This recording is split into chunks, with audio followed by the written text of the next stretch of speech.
conosco. É meu? Isso é meu. Graça e paz, meus irmãos. Graça e paz, queridos. Bom dia a todos. Feliz Dia dos Pais aos papais que eu ainda não parabenizei nessa manhã, especialmente meu pai que está aí, chegando aos 86, né, pai? 87. Jesus, o pastor está sabendo mais do que eu a idade do meu pai. É isso mesmo, chegando aos 87. Uma bênção tê-lo conosco, graças a Deus. E a todos os demais também recebam nossa felicitação. Minha esposa, quando...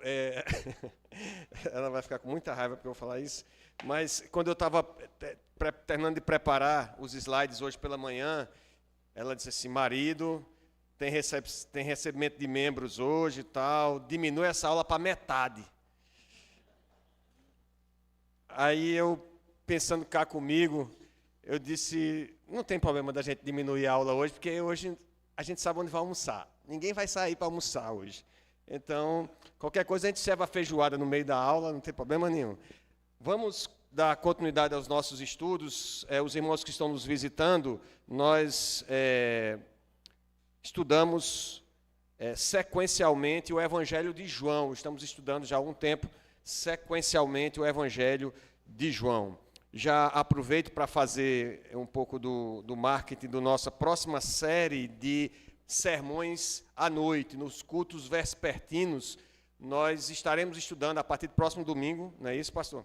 A partir do próximo domingo nós estaremos estudando, até também aproveitando o momento que a Igreja Presbiteriana se volta para esse tema de missões. Nós vamos estar estudando o livro de Jonas. Então, você já começa a ler em casa, nas suas devocionais, Profeta Jonas, é um livro pequeno, 4 capítulos, vão ser 4 domingos, e nós vamos estar nos revezando aqui, ensinando sobre esse pequeno livro, esse tremendo avivamento, talvez o maior avivamento da história, em que, em 3 dias, 150 mil pessoas se arrependeram dos seus pecados e se entregaram a Jesus. E é importante que nós, então, aprendamos com o agir de Deus ali registrado no profeta Jonas. Mas, sem mais delongas, eu gostaria então que todos abrissem suas Bíblias no Evangelho de João, no capítulo 7. Nós vamos dar continuidade aos estudos desse Evangelho. Evangelho de João, capítulo 7. Vamos fazer uma leitura sequencial da palavra do Senhor, a condição da gente projetar essa leitura, beleza? Então, eu vou ler os versos ímpares e os irmãos lerão os versos pares. Hoje nós vamos, o recorte que nós vamos fazer, a perícope, vai ser até o versículo 24. E próximo domingo, então, continuaremos do verso 25. João 7, a partir do verso 1. Passadas essas coisas, Jesus andava pela Galileia, porque não desejava percorrer a Judéia, visto que os judeus procuravam matá-lo.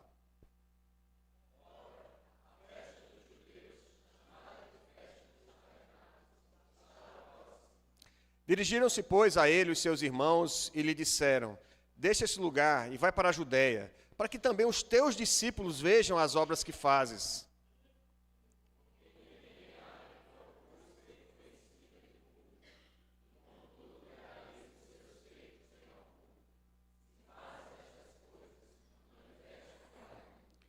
Pois nem mesmo seus irmãos criam nele.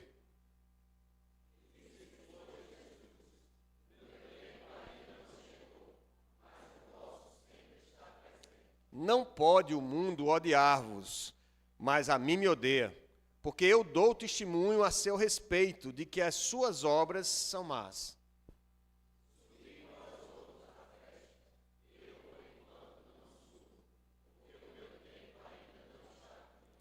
Disse-lhe Jesus essas coisas e continuou na Galileia.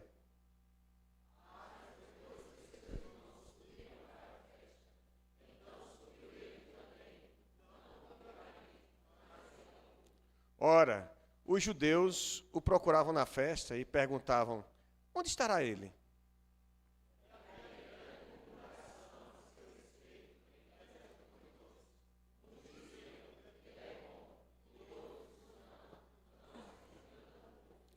Entretanto, ninguém falava dele abertamente por ter medo dos judeus.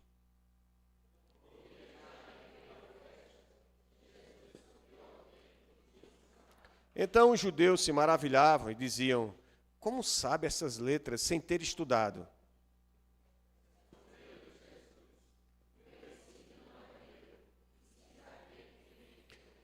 Se alguém quiser fazer a vontade dele, conhecerá a respeito da doutrina, se ela é de Deus ou se falo por mim mesmo.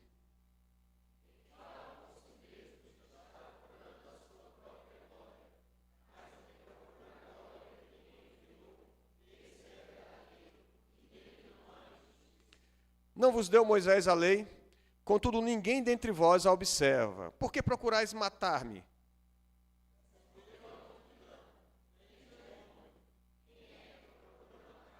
Replicou-lhe Jesus: um só feito realizei, todos vos admirais.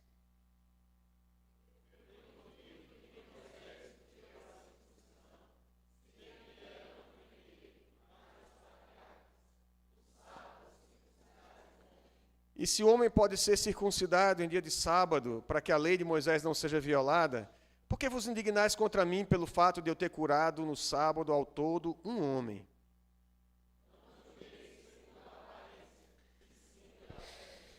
Oremos.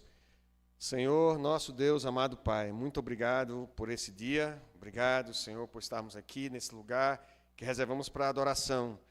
Ó Deus, nós cremos que o Senhor Deus é um Deus que está presente nesse lugar. Nós cremos que o Teu Santo Espírito habita no coração de todo aquele que crê, daquele, ó Deus, que foi chamado segundo o Teu propósito, Senhor, reconhecendo que Cristo Jesus veio até nós e nos concede o perdão e nos reconcilia contigo, nos dando acesso à Tua presença. E é por esse acesso, por meio de Cristo Jesus, o Seu sangue precioso e bendito derramado na cruz do Calvário, que nós nos achegamos diante de Ti, reconhecendo que nós somos pecadores, Senhor, que julgamos muitas vezes segundo as aparências. Ó Deus, que a nossa justiça é imperfeita. Ó Deus, que procuramos muitas vezes a Ti mesmo pelos motivos errados, buscando aquilo que não traz glória para o nosso Deus, para o nosso Criador. Pedimos que o Senhor perdoe o nosso pecado, que o Senhor gere em nós nessa manhã arrependimento sincero, que o Senhor nos confronte com a Tua palavra, que o Senhor nos ensine, que o Senhor nos dirija para a glória, honra e louvor do nosso Deus.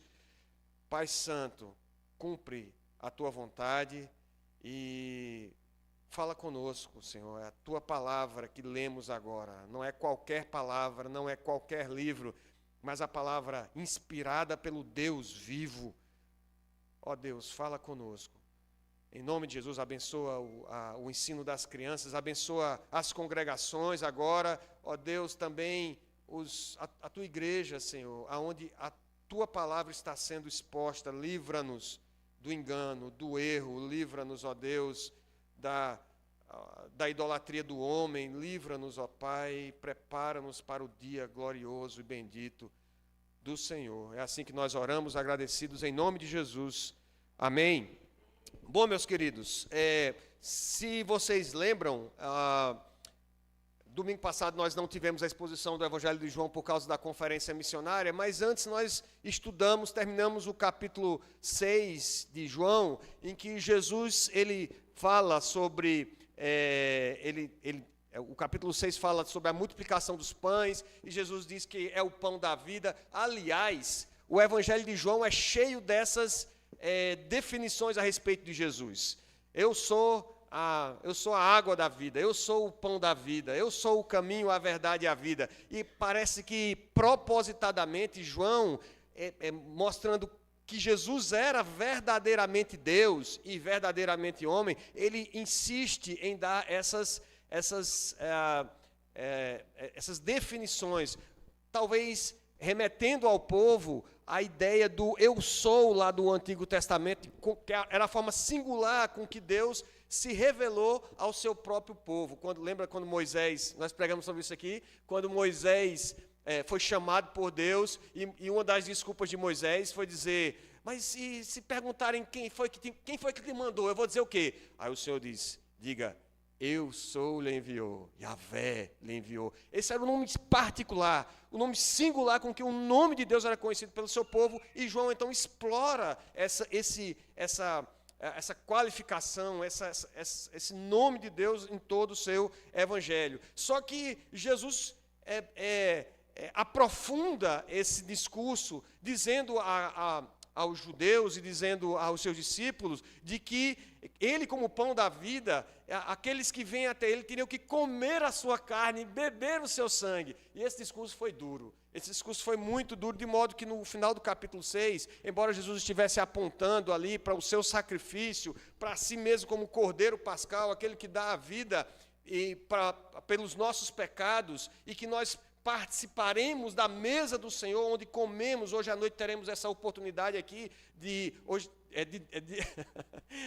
na hora do almoço vamos comer feijoada, na hora da noite vamos comer a ceia do Senhor. Está perfeito o dia hoje. E à noite nós vamos estar aqui tomando a ceia do Senhor, comendo o corpo de Cristo, a carne dele, simbolizada pelo pão, e tomando do sangue de Cristo, simbolizado pelo fruto da videira, como forma de que estamos participando dessa aliança, esse compromisso do Deus que veio até nós e estabeleceu a aliança com o povo, a quem ele quer salvar pelos séculos dos séculos. E Jesus, ensinando isso àqueles homens, os discípulos começam a se escandalizar, e muitos deixam de segui-lo. É assim que termina o capítulo 6. Mas não apenas isso, mas desde o capítulo 5, quando Jesus cura um enfermo que está ali no tanque de Betesda, lembra da história, esperando que a água seja mexida por um anjo, para que ele pudesse cair e ser curado. Jesus chega e cura esse homem, manda que ele tome um leito e se levante, e esse homem é curado, e os fariseus, alguns herodianos, ali, partidos religiosos que dominavam ali o grupo dos judeus, em Jerusalém principalmente, começam a planejar eliminar a Cristo. Cristo estava ficando popular demais, era uma concorrência para os próprios fariseus, para os herodianos, e eles começam então a tramar a morte de Jesus. E aí nós entramos no capítulo 7, que nós lemos aqui apenas uma parte, e no capítulo 7 a gente vai ver essa primeira... É um momento em que está acontecendo uma festa, a festa dos tabernáculos, a gente vai falar um pouquinho sobre ela, e Jesus, primeiro, os irmãos de Jesus tem irmãos é uma palavra que no grego ela era uma palavra de tratamento tanto para irmãos como também para primos de Jesus, mas aqui especialmente a gente tem o relato em outros evangelhos, o evangelho de Mateus, do nome dos irmãos de Jesus, os filhos de Maria e José, e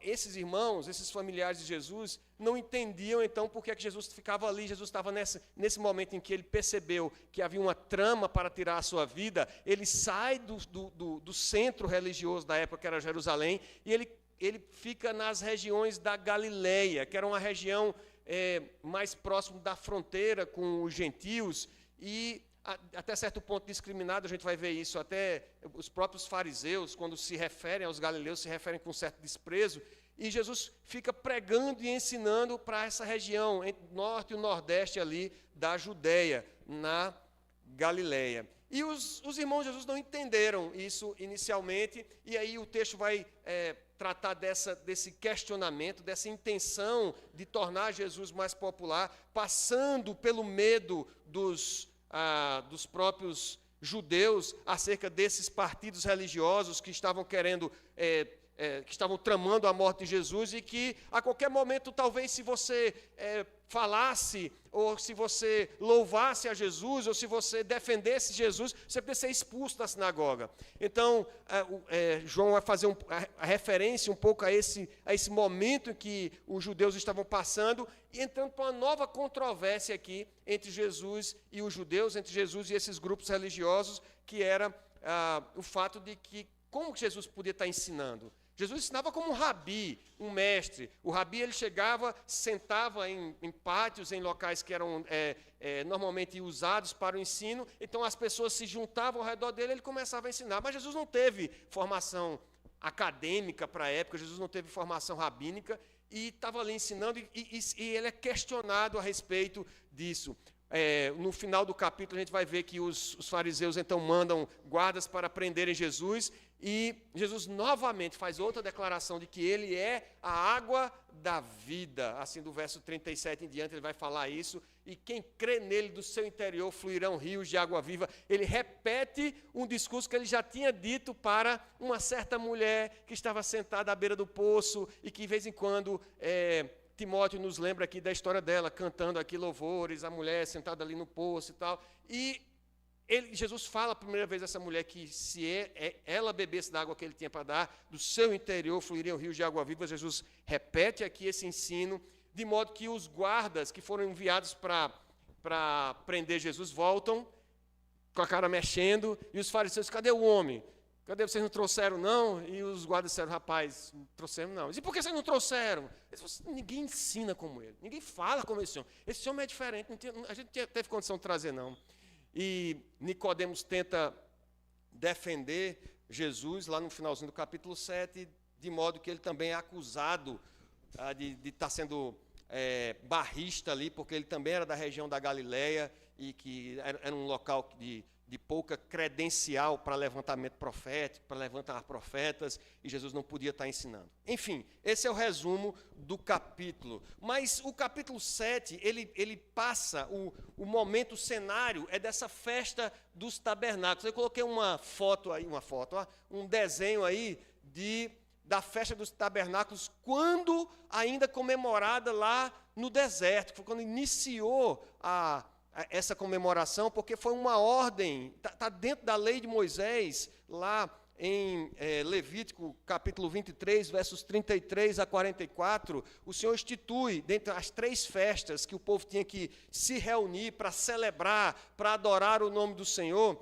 Hoje a gente celebra com feijoada, mas naquela época o Senhor ordenou ao povo para se reunir, para lembrar durante o seu tempo, mesmo depois de fim do período do deserto, o período de peregrinação, de que eles continuavam peregrinos, de que eles tinham lições a aprender de quando passaram no deserto. E uma dessas festas, então, era a festa dos tabernáculos. Essa festa ela era comemorada entre o dia 15 a 21 ou 22 do 7º mês, mais ou menos agora seria próximo ao mês de outubro, e era a celebração da festa das uvas, a festa das vinhas, era a gratidão pela colheita das uvas, alguma coisa parecida com a festa do vinho. Por isso tinha muito a ver com alegria. A festa do tabernáculo tinha muita associação a ser um momento de alegria. Nos dias havia um derramamento de água, chamava o derramamento de água de Siloé, para lembrar do povo quando Deus fez sair água, jorrar água lá na rocha de Meribá, quando o povo contendeu com o Senhor. E o pátio interior, aqui é o tabernáculo, que era o tabernáculo móvel no tempo da peregrinação, mas mesmo no tabernáculo, tanto o de Salomão, o templo de Salomão, como o templo depois de Herodes, no pátio se acendia um grande candelabro para lembrar de quando a coluna de fogo de Deus iluminava e guiava o povo no deserto. E então as pessoas faziam durante essa semana procissões com tochas nas mãos e armavam as tendas. E aí, por isso, festa dos tabernáculos. Tabernacular é habitar, é morar. Então as pessoas armavam tendas em Jerusalém, armavam nas praças, nos telhados, em vários locais, para que os peregrinos que passassem e fossem à festa, eles pudessem ali se instalar de algum modo, lembrando de que eles um dia foram peregrinos no deserto, peregrinaram no deserto, seus pais peregrinaram no deserto. De fato, nós todos somos peregrinos aqui nessa terra. E Jesus foi então instado pelos seus irmãos a descer e ir para Jerusalém, onde estava acontecendo a festa, onde tinha muita gente, onde estava esse cenário de celebração. Mas ele preferiu se refugiar nessa região da Galileia. E Calvino, escrevendo sobre esse refúgio de Jesus na Galileia, ele diz, segundo Calvino, que a piedade e o temor de Deus nem sempre são encontrados nos principais lugares da igreja. Então, à guisa de introdução, a gente já tem uma grande lição aqui, que nem sempre são os grandes centros, as grandes igrejas, né? As igrejas mais famosas em que a gente encontra, de fato, a presença e a direção de Deus. Eu já comentei isso lá em casa com o Kleiner, a gente tem uma vontade grande assim de algum dia ir para São Paulo, fazer um tour nas igrejas presbiterianas. Dar um pulo lá, e dar um pulo em Pinheiros, IP Alfa, dar um pulo lá em Parque das Nações, da igreja do pastor Heber Campos Júnior, e fazer essa viagem para conhecer essas igrejas e ouvir esses homens de Deus. Mas Calvino é perspicaz em avaliar esse refúgio de Cristo, aplicar esse refúgio de Cristo na região da Galileia e não ir no meio do frege lá da festa, como um ensino para nós, de que às vezes a gente busca o barulho, a gente busca os famosos para ouvir a palavra do Senhor, para sentir a presença de Deus, quando muitas vezes é no refúgio, nas periferias, nos lugares marginais, é que a gente muitas vezes percebe muito mais a presença do Senhor e tem muito mais experiência da direção de Deus.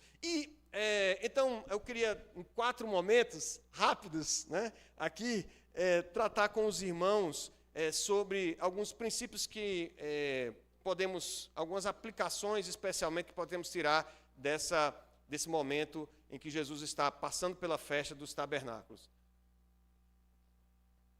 O primeiro deles é do versículo 1 ao versículo 5, é esse entendimento equivocado dos irmãos de Jesus acerca de quem era Jesus e da necessidade dele ser popular, do seu ministério ser reconhecido pelas pessoas, dele procurar lugar onde tenha gente, para poder as pessoas virem ou ouvirem e seu nome se tornar mais célebre. E aí eu vi esse nome, quando eu estava pesquisando, procurando uma figura para colocar no slide, e achei sensacional.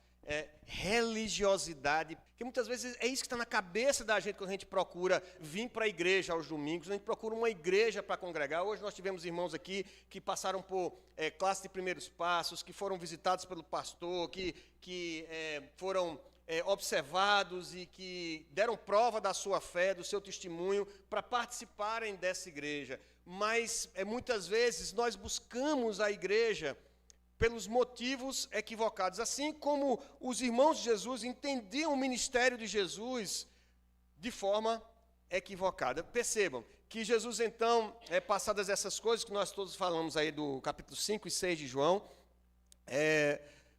Jesus andava pela Galiléia porque não desejava percorrer a Judéia, visto que os judeus procuravam matá-lo. Ora, a festa dos judeus, chamada Festa do Tabernáculo, estava próxima. Dirigiram-se, pois, a ele os seus irmãos e lhe disseram: deixa esse lugar e vai para a Judéia, para que também os teus discípulos vejam as obras que fazes, porque ninguém há que procure ser conhecido em público e, contudo, realize os seus feitos em oculto. Se faz essas coisas, manifeste ao mundo, pois nem mesmo os seus irmãos criam nele. Isso porque na época não tinha Instagram, né, não tinha internet para divulgar o que se fazia. Mas veja, Jesus, aparentemente, ele não está preocupado com popularidade. Embora ele tenha uma grande obra, lembrei agora de pastor Adilson, né? Toda vez que a gente vai falar lá sobre a obra de Cabaceiras, o Sítio Bento, agora Pedra Branca, ele diz assim: meus irmãos, orem, porque eu tenho uma grande obra, Deus tem me chamado para realizar uma grande obra. Embora a obra seja grande, a preocupação não é com popularidade. Jesus não está preocupado em fazer da pregação do Evangelho algo popular. Não parece ser essa a preocupação de Jesus, de ir para um lugar onde tinha muita gente. Na festa do tabernáculo, Jerusalém estava pipada de gente, mas Jesus não estava preocupado em ir para lá. Para os irmãos de Jesus, era importante Jesus procurar o reconhecimento das pessoas, procurar ter muitos seguidores. Daí ele esperar que Jesus, em vez de fazer os seus milagres nessa região tão desconsiderada, na Galileia, ele realmente fazia coisas impressionantes. Eles não conseguiam explicar direito como é que o irmão deles fazia, aquele homem que foi criado ali em Nazaré, e o filho do carpinteiro era capaz de fazer e falar o que ele fazia. Então, vamos tornar conhecido, vamos tornar popular para a gente ganhar bastante seguidores. Jesus tinha que ser um influencer da sua época. O mundo precisava conhecê-lo, já que ele realmente fazia coisas impressionantes.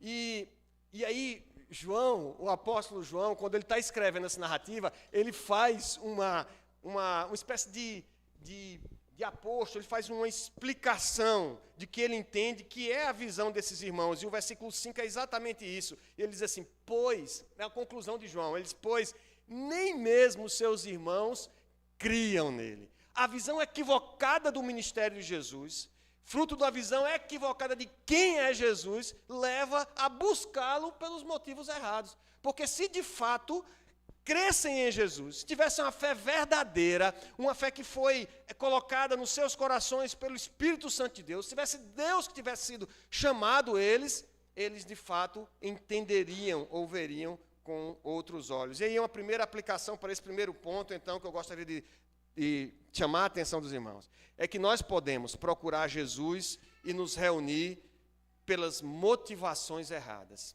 Quantas pessoas hoje falam de Jesus e muitas vezes se reúnem até regularmente como igreja, mas com as motivações, com os propósitos errados em seus corações.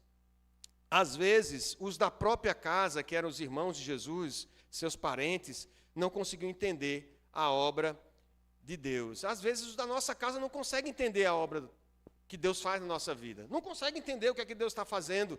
Não conseguem entender o propósito para que vivemos. E a gente vai ver no desenrolar dessa história, é de que, de fato, há um choque frontal entre a vida que o Senhor nos chama para viver e a vida que o mundo chama para viver. O curso desse mundo é diferente do curso da vida do crente.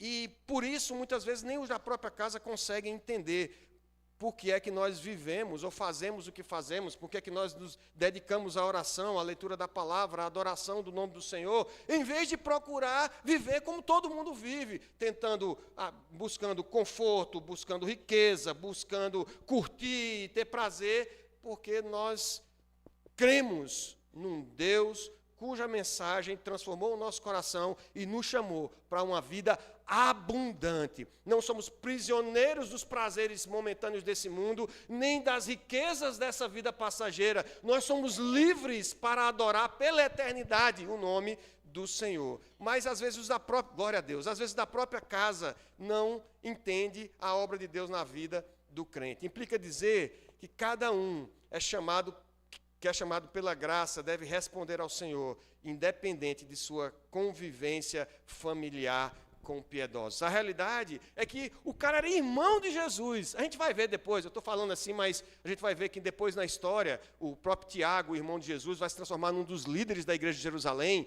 Judas também, a gente tem uma carta de Judas no registro inspirado por Deus, porque também Judas vai se tornar líder de igreja. Depois eles vão crer, de fato, mas o fato de você morar com uma pessoa que é piedosa, que professa uma fé verdadeira, que prega o evangelho, não quer dizer absolutamente nada para a sua vida. Você pode ser filho de pais crentes, você pode ter uma esposa crente à beça, de buscar a palavra do Senhor, de você acordar e ver ela de joelho no chão, orando, mas isso não quer dizer nada, porque para a sua vida, porque a decisão é pessoal, a responsabilidade é sua para com Deus, de ter uma vida aos pés do Senhor. Os irmãos de Jesus, embora conhecessem ele desde cedo, mas não criam, não conseguiam entender na obra que Jesus tinha que fazer, não conseguiam entender quem era de fato Jesus. Falando de missões, e a gente está falando de missões esse mês, nós não podemos fazer missões, meus irmãos. O mais básico e preliminar que eu tenho que falar aqui antes de falar de missões é de que nós não podemos fazer missões sem antes crer corretamente no Senhor, senão a gente vai pregar errado. Senão a gente vai ensinar um Jesus tosco, um Jesus diferente de quem Ele é verdadeiramente. Ele é o Filho de Deus. Ele é aquele que sacia a sede da nossa alma. Ele é a razão da nossa vida. Esse Jesus, nós precisamos crer nele, primeiramente, para conhecê-lo, render-se à sua vontade, e sim fazermos missões, pregarmos, porque essa é a vontade de Deus. Jesus não obedece à nossa agenda. Essa é uma outra lição que nós temos aqui. Todo mundo, olha, Jesus, vai que tem muita gente lá. É o momento oportuno, é o momento propício, vai ter muita gente, o pessoal vai crer, a gente vai vai engrossar o caldo, o negócio vai ter volume, vai ser a oportunidade da sua vida, Jesus, a festa do tabernáculo. Jesus diz, rapaz, vocês não estão entendendo, eu vou ficar aqui na Galileia. Porque o tempo e a agenda de Jesus é diferente do nosso tempo, a nossa agenda. A gente quer as coisas de uma forma, não, eu quero que seja assim, eu quero a minha vida desse modo, eu quero um concurso assim, eu quero casar assim, eu quero isso, eu quero um filho agora e tal. E Jesus tem outra agenda para você. Não, eu quero um emprego e que vai dar tudo certo e tal. E Jesus quer lhe chamar para ser missionário lá no, sei lá onde, lá em Guiné-Bissau com a irmã Deise, lá em Cabo Verde com a missionária Catiane, lá na Amazônia, que bênção, lá do Carmo, com o reverendo Ricardo Guedes. Talvez seja isso que esteja na agenda do Senhor. A agenda do Senhor não é a sua agenda. E a gente tem que se submeter a ela, não ficar brigando com o Senhor. Mas, Senhor, por quê? Jesus não tem compromisso com a sua agenda. Você, no começo desse ano, no final do ano passado, fez vários planos. Esse ano eu vou dobrar o meu patrimônio. Isso, até testificou aí. Vou trocar o meu carro. Eu vou, sei lá, vou ter meu segundo filho. Mas o Senhor tem outra agenda. E o Senhor não tem compromisso com a sua agenda. Você deve orar, você deve planejar, sim, deve planejar. Estou aprendendo isso a duras penas na disciplina de metodologia e pesquisa teológica. Você tem que planejar, mas o Senhor não está submisso à sua agenda. Nosso objetivo, meus irmãos, como igreja, nossa agenda como igreja, não é ter seguidores. É muito legal, nós temos mais de 1000 pessoas acompanhando a gente no YouTube, seguindo a gente no YouTube, joia, no Instagram da igreja aí, se tiver 10.000, essa é uma bênção, é muito legal, mas isso não é o objetivo da igreja. A gente não é igreja para isso, para ter seguidores, nem casa cheia. Hoje está bonito, feijoada, recepção de membros, casa cheia, que bênção, fico feliz. Mas nosso objetivo não é ter casa cheia, aumentar número. Isso até pode acontecer, mas o nosso objetivo aqui é expor fielmente as Escrituras Sagradas, para nós conhecermos ao nosso Deus e amá-lo de todo o nosso coração, com toda a nossa força, com todo o nosso entendimento e com todo o nosso ser, fazendo a sua vontade, de modo que Ele seja glorificado. De modo que Ele seja glorificado na nossa vida, de modo que Ele seja glorificado nessa igreja, de modo que Ele seja glorificado cada vez que você abrir a sua boca. Não pregamos para salvar vidas. Oxalá, que hoje aqui, quando eu terminar essa mensagem, meu Pai, se eu fizer isso, eu vou ficar muito feliz. A gente terminar de pregar aqui, todas as almas aqui se entreguem a Jesus, são arrependidas dos seus pecados. Oh Deus, ia ser uma bênção. Mas nós não existimos como igreja para pregarmos a palavra para salvar vidas. Nós pregamos a palavra para salvar vidas, para glorificar o nome do Senhor. É um meio, porque é assim que a glória do Senhor vai se espalhar em toda a terra. Então virá o fim, e o Senhor voltará e nos levará desse mundo quebrado de pecado, e estaremos para sempre com Ele, glorificando o seu santo nome, onde não haverá lágrima, nem choro, nem enterro, nem dor. É para isso que nós existimos, é por isso que nós pregamos. A pregação não é um fim em si mesmo. Pregamos porque Deus é glorificado em Cristo com a salvação de vidas. E não para nos gloriarmos de sermos uma igreja que prega. Depois desinfecta o microfone, viu, pastor, que eu já cuspi demais aqui. Podemos procurar Jesus e podemos nos reunir, porque o ambiente é bom, é gostoso estar aqui, cantar louvores. Eita, louvor bom. Projeto Sola hoje na cabeça. É um bom lugar para ensinar os filhos. Quer ensinar seu filho? Um bom ensino, o ensino da verdade, uma boa orientação. Esse aqui é um bom lugar. Porque a gente tem feijoada hoje. Porque tem festa ágape, mais tarde. Vocês estão pensando que feijoada é só o que temos hoje? Temos feijoada, nós temos ceia do Senhor. E depois da ceia, ainda tem festa ágape hoje. Não deixe de fazer a sua contribuição no Pix da igreja, tá bom, meus irmãos? Isso tudo é bom, mas todas essas motivações, na verdade, não são a motivação para nós virmos à casa do Senhor. Elas revelam que nós não conhecemos de fato, nós não cremos de fato no Cristo, o Filho de Deus, o grande eu sou, a fonte de água viva. Nós viemos para cá, meus irmãos, porque Ele é a fonte dele.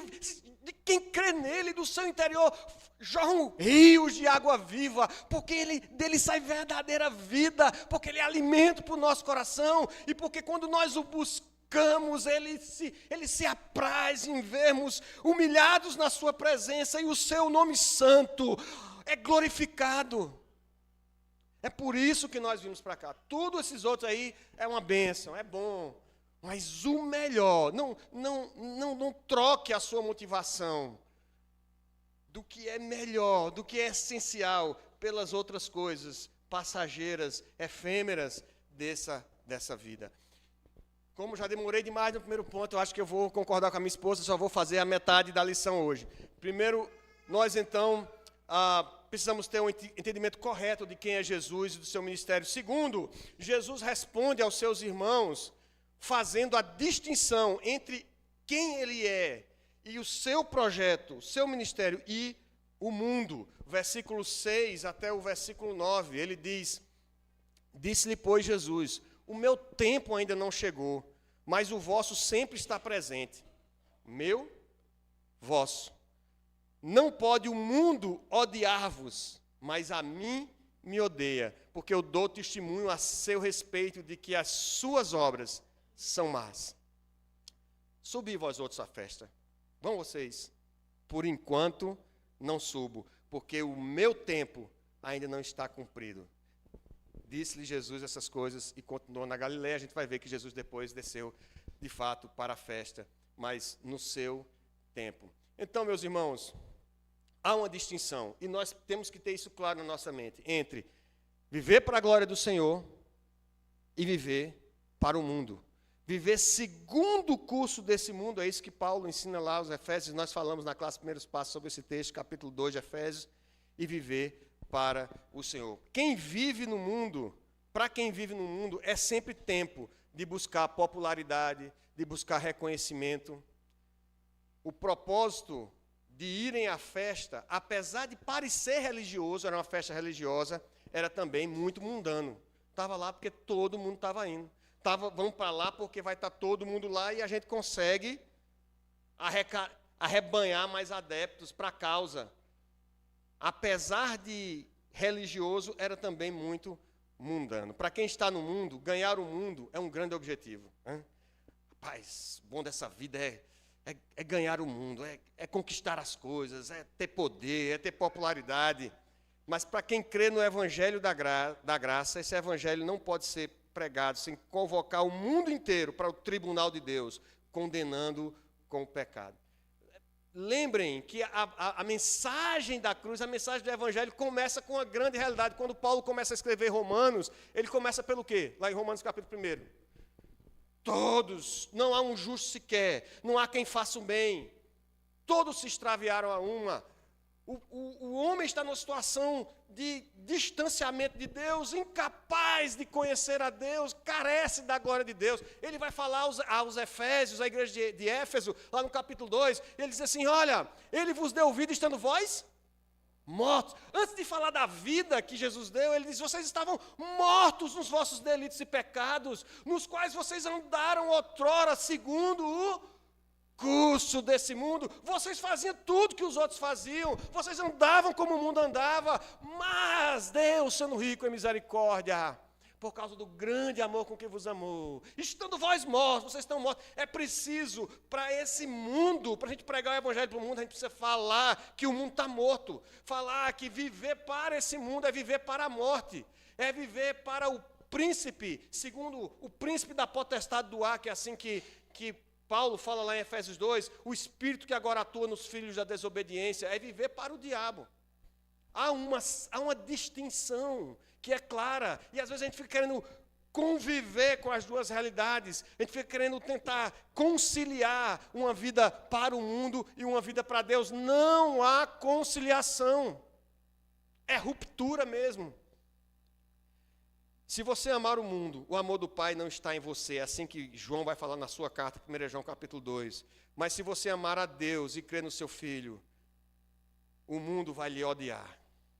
Jesus se refere aqui ao interesse crescente dos judeus, dos líderes judeus de matá-lo, mas também a experiência que os seus discípulos teriam no futuro. O Filho de Deus não segue os interesses, nem se submete ao tempo dos homens, mas cumpre a vontade e o tempo de Deus. Jesus sabia que o momento de se entregar na cruz, entregar a sua vida, era na Páscoa. Ainda faltava 6 meses. Se ele descesse para Jerusalém, do jeito que estava o clima, no começo da festa, possivelmente podiam arquitetar algo para prendê-lo e levá-lo e matá-lo antes do tempo. Jesus sabia qual era o tempo. Jesus desce no tempo dele, no tempo certo, no meio da festa. Vocês vão ver do verso 14 em diante que ele, no meio da festa, corria o meio da festa, talvez tenha perdido os primeiros sacrifícios e tal, e no meio da festa ele apareceu lá, não deu tempo de ninguém prendê-lo. E ele continuou, então, o seu tempo até entregar-se na cruz na festa da Páscoa. Para cada obra e ação do Senhor, não somente para a sua morte na cruz, há um momento eternamente definido e determinado no plano de Deus. Nós vimos aqui na história de Daniel, nós vimos os 6 primeiros capítulos de Daniel aqui, uma série que fizemos meses atrás, e isso foi o que Nabucodonosor reconheceu no final, é que o céu reina, Deus que reina, Ele tem um tempo determinado para cada momento dentro do seu plano. Então, quando as coisas estiverem dando errado, quando as coisas não saírem do jeito que você planejou, eu sei que é chato, eu fico nervoso quando eu preparo a coisa, quando eu planejo e as coisas não ocorrem da forma como eu planejei. Mas eu tenho que crer e me submeter a essa... Nabucodonosor se submeteu, eu tenho que me submeter a essa verdade, que o céu reina, o Senhor tem o tempo determinado no seu plano. Então, como aplicação, meus irmãos, não andamos segundo o curso desse mundo. Devemos orar pelos nossos pastores. Eu tenho alguns pastores que eu oro especialmente. Eles nem sonham que eu oro por eles. Na verdade, alguns deles eu nunca nem conversei com eles, mas eu oro, porque eu sei que a popularidade, a fama, é uma tentação na vida desses homens. De sucesso, de tentar viver, buscando, correndo atrás de reconhecimento dos outros. Nós devemos orar pelos pastores, especialmente aqueles que gozam de certa popularidade, para que isso não se transforme numa idolatria em seus corações e seus ministérios. Não fazemos as coisas como as outras pessoas fazem nesse mundo. Questione a sua motivação, filho de Deus. Você é filho do Altíssimo, você é sacerdócio real, povo de propriedade exclusiva do Senhor. Então, questione as suas motivações. Fomos alcançados pela graça do Senhor, não agimos mais segundo o curso desse mundo. Então, por que você faz o que você faz? Por que você está trabalhando? Por que você está estudando o que você está estudando? É para agradar a quem?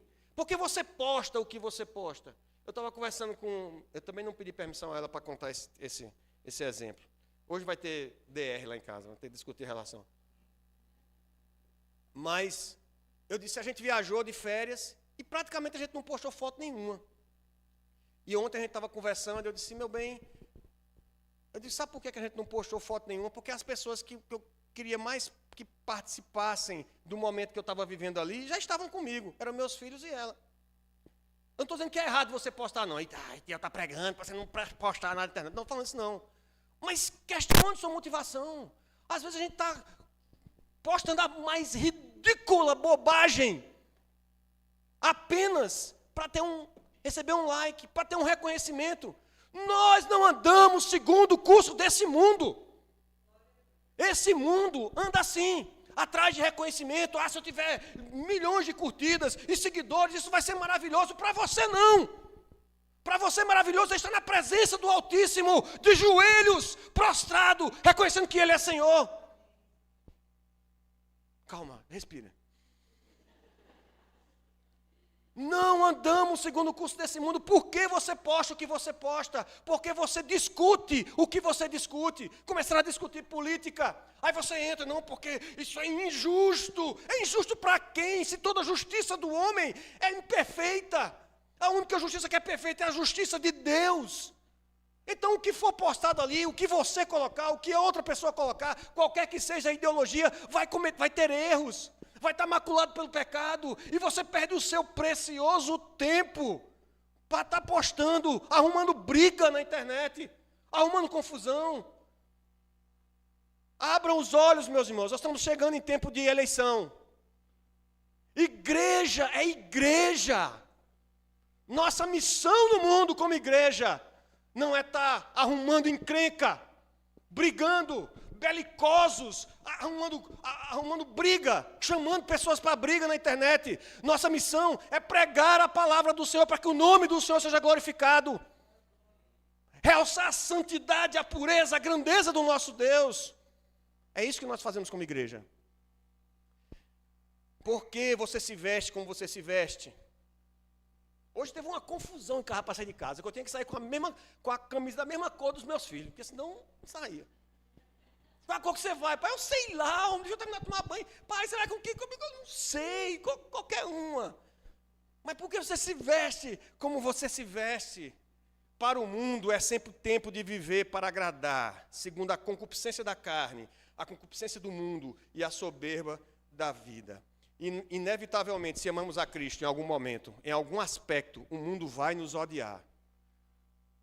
Você sentar num papo sobre espiritualidade no seu trabalho, com seus amigos, e todo mundo vai curtir o papo, dizendo que, é porque eu busco a Deus assim, eu curto a natureza, eu sou espírito e tal, e quando você abrir a boca, você diz assim, só Jesus é o caminho, só Jesus é a verdade, só nele há a vida, com certeza o mundo vai lhe odiar. As pessoas, você vai o clima pesa na hora. Quando você falar isso, o pessoal vai ficar, lá vem, fanático. Pesa porque o mundo vai nos odiar. Se odiou o nosso mestre, o Filho do Deus perfeito, que amava como nenhum outro, a ponto de entregar a sua própria vida, sendo ele puro, sem pecado algum. Por que não vai nos odiar? O mundo vai nos odiar. O nosso amor a Deus, a Cristo, é incompatível com o amor ao mundo. Por isso, odiar o Mestre. E vão nos odiar. Ou pregamos a Cristo e somente a Cristo, dando testemunho do que Ele fez em nós, ou sucumbiremos ao mundo em busca de prosperidade material, em busca de bens, de prazeres, de poder, de agradar os outros, de popularidade. Ou nós amamos a Cristo, ou nós sucumbiremos ao mundo, a esse apelo do mundo. Aí, nos versículos 10 a 13, há um murmurinho das pessoas que estavam na festa, sem saber se Jesus era mente do bem, ou Jesus era um cara aproveitador, que estava enganando as pessoas, e as pessoas temiam aí serem ouvidas, ou falarem, ou tomarem partido acerca de Jesus, porque tinham medo dos judeus, é assim que termina o verso 13, porque a liderança religiosa pode se tornar, assim, uma maldição para o próprio povo. Essa é uma questão interessante. Cuidado, meus irmãos. Muitas vezes buscamos frequentar igrejas em que a liderança é uma liderança tirânica, não é uma liderança que serve, não é uma liderança que se preocupa em reconhecer a autoridade máxima da palavra de Deus, e aqui a liderança religiosa dos judeus estavam caminhando para isso. Entrando no nosso último ponto, podem esquentar a feijoada? Jesus começa a ensinar no templo, a partir do verso 14. Ele chegou, sentou lá no pátio, o pessoal sentou ao redor dele e começou a ensinar. E as pessoas acharam estranho, porque Jesus não tinha sido, na época não tinha universidade, não tinha curso de bacharelado em teologia, não, tempo bom, não tinha brincadeira, que comentário. Me perdoem, foi horrível esse comentário, me perdoem. Não tinha estudo formal. Eu estou fazendo mestrado, eu falo isso, mas estou fazendo mestrado, estou lá buscando estudar e aprender mais para servir melhor. E como é que a pessoa se certificava para dizer que ele era um mestre? Ele andava com um rabi, um mestre reconhecido no meio dos judeus, um homem de grande conhecimento, mais experiente, e ele andava com essa pessoa, virava um servo dessa pessoa, aprendendo cada dia com ele os seus ensinos, ele aprendia das escrituras, aprendia da tradição dos judeus, enfim, mas Jesus não teve essa educação formal, teológica. E Calvino, é interessante notar que ele pontua, quanto ao seu ensino no templo, ele o faz de acordo com a antiga ordenança e costume, pois enquanto Deus ordenou tantas cerimônias, ele não escolheu que seu povo fosse ocupado com espetáculos frios e inúteis. Para que a sua utilidade fosse conhecida, era necessário que fossem acompanhados da doutrina. Porque a ênfase de que Jesus foi lá, uma grande dificuldade minha quando eu fui preparar a aula, é porque não tinha nenhum milagre para eu falar. Não tinha nada assim, Jesus foi lá e, sei lá, andou por sobre as águas. Aí é fácil a gente, Jesus andou por sobre as águas. Jesus foi, calou o vento e o mar. Jesus, não tem nada disso aqui no texto. Não tinha um milagre para eu falar. Eu disse a Clênia, meu Deus, tu vai pregar, vai ensinar sobre o quê? Eu disse, rapaz, não sei, eu estou olhando, não tem nada. Tem a coisa mais importante aqui que Jesus precisava fazer, era ensinar a doutrina, pregar a palavra. Foi isso que Jesus fez, sentou-se para ensinar, a importância do ensino da palavra de Deus. E aí as pessoas não entenderam como é que aquele homem estava ensinando, e aí pensaram em duas hipóteses. Uma, ele estava falando coisa da cabeça dele, não teve formação, não estudou, não tem diploma, então ele está falando umas besteiras aí, está falando coisa da experiência dele, da cabeça dele, não tem educação para estar falando isso. E a segunda hipótese é que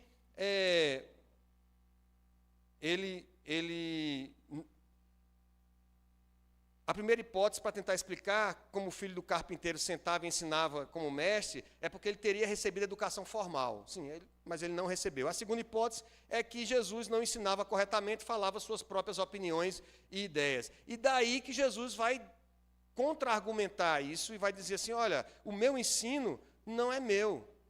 Versículo 16, e sim daquele que me enviou. Eu não estou falando coisa, estou dando minha opinião aqui não, estou falando com a autoridade de quem recebeu o ensino do Pai. Se alguém quiser fazer a vontade dele, conhecerá a respeito da doutrina, se ela é de Deus ou se falo por mim mesmo. Porque quem fala por si mesmo está procurando sua própria glória, eu não estou procurando minha glória. E depois então ele traz a ilustração da circuncisão.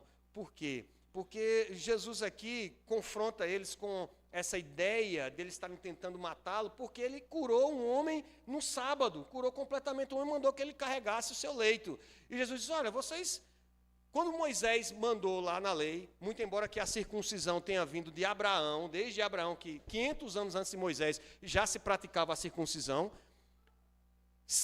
a criança nascia, menino, nasceu, 8 dias depois circuncidava. E se caísse no sábado, circuncidava do mesmo jeito.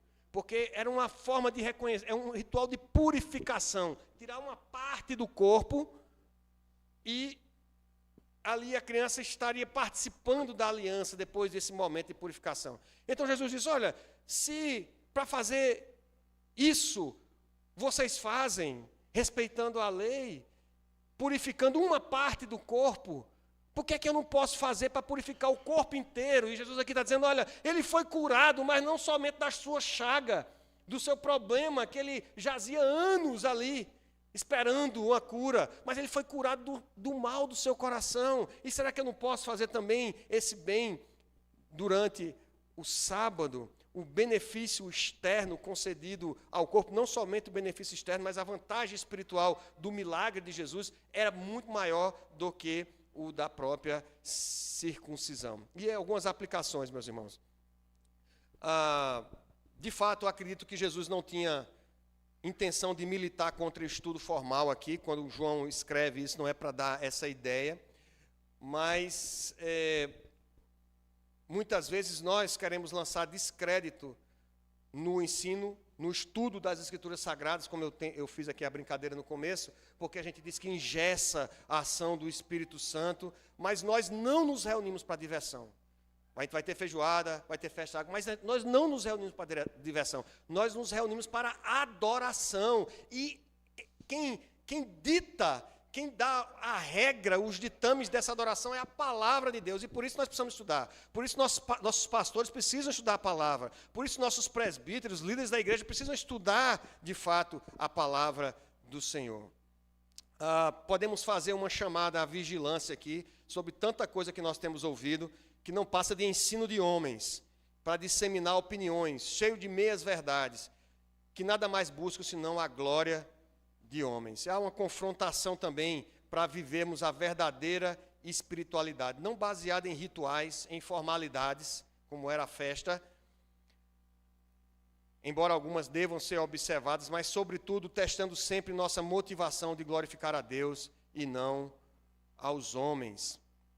Ainda hoje, apenas pela fé em Cristo, por obra do Espírito Santo, pela graça que nos alcança, é que pessoas do mundo inteiro conseguem perceber que Jesus não é meramente um personagem histórico, um símbolo de mais uma religião, mas o único caminho, a verdadeira verdade, e somente através dele somos transformados para viver uma vida que agrade a Deus. Você conhece a Deus dessa forma? Você conhece a Jesus dessa forma? Jesus termina dizendo o seguinte: olha, não julgueis segundo a aparência. Vocês estão julgando esse julgamento que vocês estão fazendo aí, que eu estou fazendo errado, que eu estou ensinando quando não devia ensinar. Vocês estão julgando segundo a aparência, porque eu sou lá de Nazaré, porque eu curei um homem no sábado, um homem que estava lá sofrendo. Não julgueis segundo a aparência, e sim pela reta justiça. E a única justiça verdadeiramente reta, sem qualquer defeito, é aquela que aponta para Cristo Jesus, como o único justo que levou sobre si o nosso pecado, aquele que pagou o nosso preço, o preço do nosso pecado, cumpriu a justiça perfeita na cruz do Calvário, pagou a nossa dívida, e quem crê nele é declarado justo diante de Deus. Nele não há injustiça. Você crê nele assim, meu irmão? Queridos, guardemos o nosso coração de julgar. Igreja não é centro de julgamento, embora eventualmente nós precisamos aplicar a disciplina do Senhor. Uma igreja é genuinamente uma igreja evangélica, reformada, se ela reconhece a autoridade e ensina, expõe fielmente as Escrituras Sagradas, se ela administra com fidelidade os sacramentos do batismo, como fizemos hoje, e a ceia do Senhor, e se ela disciplina os seus membros. Isso aqui pode parecer uma festa, vai ter feijoada, tem comunhão, tem conversa, mas isso aqui é uma festa santa. É uma festa santa para agradar ao Senhor. E muitas vezes nós precisamos aconselhar o irmão, nós precisamos exortá-lo, nós precisamos trazer para a pública disciplina, para realçar a pureza da igreja, a santidade do compromisso com Deus, para aprendermos que estamos nessa caminhada, peregrinos que somos, caminhando de fé em fé, aprendendo, sendo disciplinados pelo Senhor para a glória do seu nome. Amém, queridos? Vamos orar? Baixe sua cabeça. E eu quero, em nome de Jesus, lhe dar a oportunidade também, nessa manhã. De repente você veio aqui, até porque é dia dos pais, não sei. Mas você nunca teve esse momento de reconhecer o seu pecado e dizer: Senhor, eu me arrependo, eu sou pecador. Eu reconheço que só em Ti há justiça perfeita e eu me agarro a essa justiça. Eu não quero viver segundo o curso desse mundo. Eu quero viver para a glória do Senhor, que foi para isso que o Senhor me criou. Eu sei disso, eu entendo isso. Entregue sua vida a Jesus. Confesse a Ele seu pecado e confesse que Ele é Senhor, que só nele há salvação. Renda sua vida ao Senhor que reina. Senhor nosso Deus, te agradecemos mais uma vez por essa manhã. Te agradecemos por tudo que nós participamos nessa manhã aqui, Senhor. Vemos a tua graça, Senhor, sendo derramada sobre o teu povo. E vemos pessoas pecadoras como nós, Senhor, se entregando a ti e reconhecendo que só o Senhor é o único caminho, só no Senhor encontramos vida. E professaram publicamente, Senhor, repetiram esse sinal com os seus filhos, reconhecendo, Senhor, que devemos criá-los dentro do pacto. Ó Pai, nós te louvamos pela tua palavra, te louvamos pelo que cantamos, Senhor, pela oportunidade de te adorar, mas só te adoramos por causa de Cristo Jesus. Nós te louvamos, Senhor, porque o Senhor nos ensina nessa manhã a vivermos de modo humilde, não buscando o nosso interesse, não vivendo como o mundo, sucumbindo, Senhor, ao chamado do mundo de fazermos as coisas para termos popularidade, para agradar pessoas, ó Deus, com medo. Senhor, tem misericórdia de nós. Tem misericórdia de nós e restaura-nos nessa manhã, Senhor. Ministra o teu perdão sobre os nossos corações, sobre as nossas mentes. Reorienta, Senhor, o nosso coração, a nossa vida, para vivermos para a glória do teu santo nome. Pregarmos para a glória do teu santo nome. Nos ajuntarmos aqui para a glória do teu santo nome. Ó Deus, e cada momento da nossa vida que é definido por ti, porque o Senhor reina sobre todas as coisas. Cada momento, por mais insignificante que pareça, que possamos, ó Deus, render a Ti como um tributo de adoração, porque por Ele, por meio dEle e para Ele são todas as coisas. A Cristo, pois, seja a glória na igreja, desde agora e para sempre. Amém. Deus nos abençoe. Amém.